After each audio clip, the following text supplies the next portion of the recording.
Appearing before his master Sidious only weeks after the Empire's defeat in the Battle of Yavin, the Emperor asked Darth Vader if he had yet pondered his failure in the battle. Although Vader attempted to remain optimistic, ensuring his master that the rebellion would soon be crushed, Sidious didn't have time for optimism.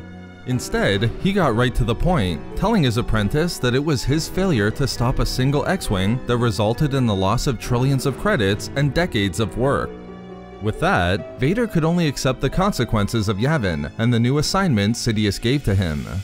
As Sidious informed him, Vader was to lose command of his Star Destroyer, the Devastator, granting all authority to the Imperial Colonel Bircher, who, unlike Vader, Sidious boasted still had a record unblemished by failure. Knowing it was a demotion due to the loss of the Death Star, Sidious told Vader he could sense his anger, but made it clear that this was a chance for him to redeem himself, a chance for Vader to regain everything that was taken from him through the Battle of Yavin. Vader could do nothing but agree, and accepted his fate by begrudgingly handing all command codes for the Star Destroyer over to Colonel Bircher. Ultimately, Vader would learn the full consequences for his failure at Yavin. Not only would Vader lose direct command over a Star Destroyer, but he was also relieved as commander of the primary Imperial fleet, an additional insult from his master. Instead, Vader was relegated to merely overseeing the construction of the second Death Star within the Endor system.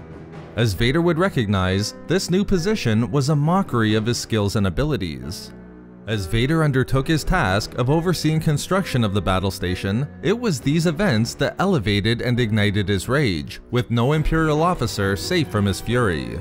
And unfortunately for one, they would learn the error of questioning Vader and the Emperor personally far too late.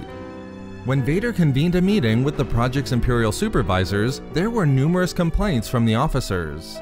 According to them, the Emperor's quotas were too high, and the timetable for the battle station's completion was unrealistic. One particular admiral was chief among those who questioned the Emperor's design, noting that more time was needed. Vader was clear the timetable would remain as it was, as the Emperor wanted the Death Star completed as soon as possible to restore the rightful balance of power in the galaxy. And Vader was there to ensure the project remained on schedule and the Emperor's designs were carried out. Vader thought that would be enough to motivate the supervisors. The designs and schedule for the battle station came directly from the Emperor, and thus, they were to carry out the mission for that reason alone. But the same Admiral still didn't relent.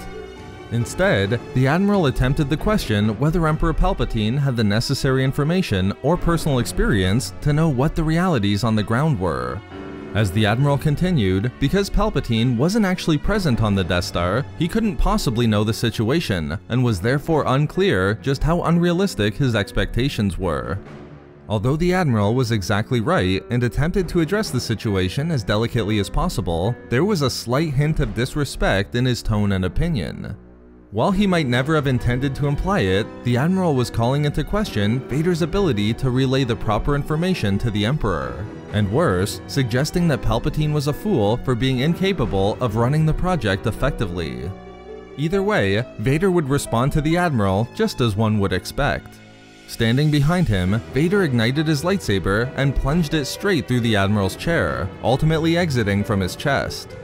The Admiral was killed instantly.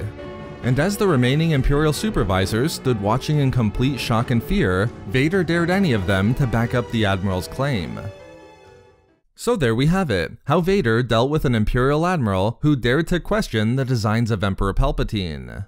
We love making these videos, so why not subscribe for more fun Star Wars theories and discussions. Also, if you enjoyed the video, think about giving a like or leaving a comment. Or perhaps follow us on Twitter, @SWReadingClub, for updates regarding the channel. Or support the channel through Patreon, for access to exclusive rewards and discussions. If not for me... for Bira Say.